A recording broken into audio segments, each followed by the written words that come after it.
Good afternoon mga boss, maulang hapon. Ayan, nagbabagya na naman ng napakalakas na ulan mga boss. Nagsisimula na naman. At ayan, nandito tayo ngayon sa ating munting paraiso, ang The Nice Place mga boss. Ayan, yung mga alaga nating kambing. Ayan, sana hindi makalusot yung sawa dito mga boss. Ayan, nakalagay na tayo ng pang trap sa kanya pero hindi pa siya dumarating. So sana hindi na siya makapasok dito at hindi na makaperwisyo mga boss. Dahil maraming ipeperwisyo dito. Halimbawa tulad na lang ng kambing. Ayan o.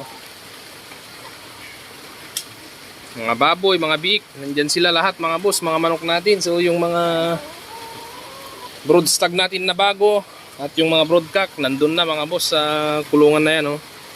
Sinafety na natin dyan kasi mahirap na.